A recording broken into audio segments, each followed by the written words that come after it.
Hi everyone, it's Luis Bedoya with Charles September Realty, real estate agent in the state of Florida, Largo Seminole area. Right now I'm at the Bel Air Causeway and I'm gonna walk my dog around. And at the same time, I'm gonna make a short little video to tell you, and hopefully you can hear me because I know it's gonna be a little windy, to tell you the reasons, mainly reasons why we're investing in this area, why we're investing in the state of Florida as well. My dog didn't wanna jump over that. Why we're investing in the state of Florida, why we're looking at the Pinellas County particularly. So let me just flip the camera a little bit so I can show you. Maybe you might be able to hear me a little bit better this way. So let's do the video like this for a little bit. This is a public area where you can bring your boats. It's the marina, local marina for Bel Air. So you come here, you pay for parking, you have oversized parking spots, and you can dump your boat right here in the intercoastals. All right, you could literally just come out of here and go to Miami. It'd be a 4 or 5 hour trip, 8 hours actually, depending on the boat you're on. But anyways, here's the fishing area with the fish and duck. So this is actually a business, a private business. You can come up here, buy your tackle, and I think you have to pay access to use their dock. That's gonna be on the other side. So quickly and briefly, let me switch here. All right, so first reason why we're investing in Florida, check this out, very important. If you were to go on the national trends for the real estate market in the United States, there is a top 10 of the cities where people are relocating to. And currently in that top 10, five of those cities, are located in the state of Florida. 50%. The other 20% is occupied by Texas, and then the other the remaining 30% of that top 10 is other states. So my point is, right now, there is an immense amount of people moving to Florida. Main reason being the fact that we've got an incredible weather. Right now we're doing 76, 75 degrees. It feels amazing. Look how I'm dressed. I'm wearing shorts. Right? I can't wear suits out here, guys. It's too hot. Maybe in the cold days, but it just looks odd here because this is such a vacation community. Everybody's in shorts. Everybody's wearing these, graphic shirts. So kind of just go with that vibe. All right, so we also don't have any state taxes here in Florida. That's a big one. And we have really good politics so far compared to, what other states are doing. This is a state and a city that appreciates police officers. We appreciate the police, we appreciate the cops. There's always bad apples and things like that, and we know that. But we really, really, really appreciate law and order here. And we live in peace. I've never been mugged, I've never been assaulted, I've never been robbed, never had anything go missing. No break-ins into my place. I've been here for 10 years. I mean, my car is down there, top down. I don't care. I know it's safe. I know it's good. Let me just turn around so you can see a little bit of what I'm looking at. So, on top of that, all right, we don't have taxes, for state taxes. We have good politics. We have great weather. People are moving here like crazy. On top of that, we have these beautiful beaches, okay? And if I zoom in, just give me 1 second. I'm gonna try to zoom this in while I get out of the way of the road. Give me just 1 second here. So that right there is Bel Air Beach. Indian Rocks Beach is right here on the right. That is Indian Rocks Beach. And then over there, and you see those buildings, is Clearwater Beach. So that right there is only 2 to 3, 4 beaches that I just showed you, and they are in the top 10 for TripAdvisor, all those websites that are recommending where to go, where the best beaches are. So top number 1 beach in the United States normally and usually is Clearwater Beach. A lot of people don't know this, but Clearwater sand, the sand from Clearwater Beach is directly imported from the Appalachian Mountains, which is the reason why it's so white and nice. Let's take a look at Clearwater Beach. All right, so we have the amenities. We have the amenities, which are the beaches, we have Busch Gardens, we have the Hard Rock Casino, we got Tampa International Airport, only 30-40 minutes away from where I'm at right now.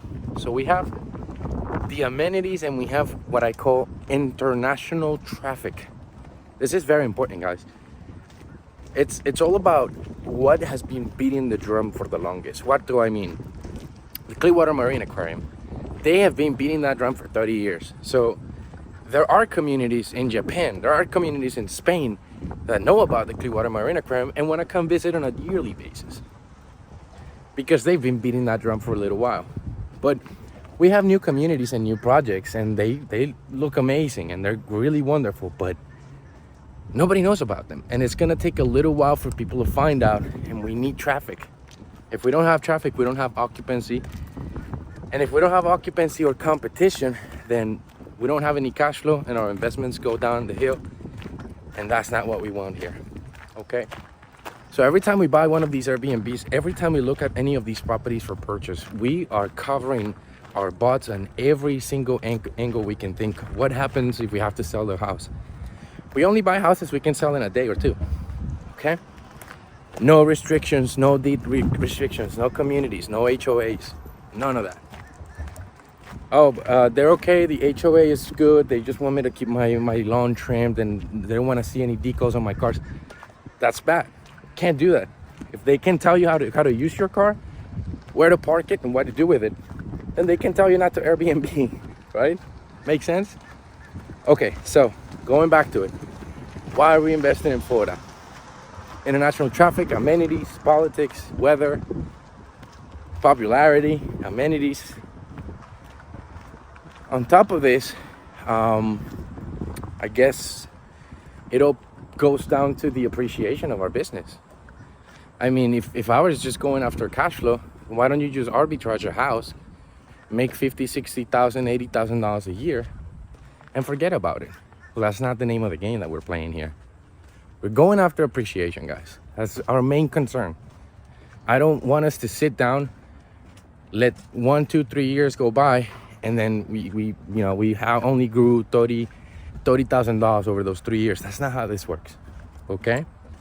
I know I'm a little bit more of an agent that's new in this game after COVID, and I know I might not be used to, never experienced the actual market before all this craziness happened, but I can tell you with certainty that we're gonna continue seeing prices going up. And it really depends where in Florida you purchase. There's some areas where it's no man's land, nobody knows about them, and they're not gonna grow in price.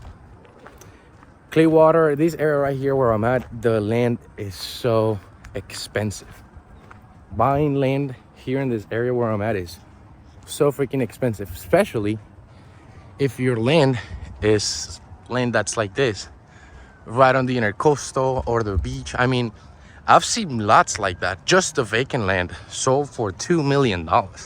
Just the piece of land is $50 million. I'm sorry, $2 million. That house, white house in the back, let me go ahead and zoom here so you can see what I'm looking at. These are all 15, 20, 25 million dollars. And they're not even on the beach.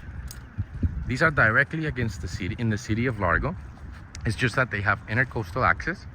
So you could potentially take your boat out here, excuse me, and hit the road. All right? Doggy's pulling me a little bit, like trying to stay here.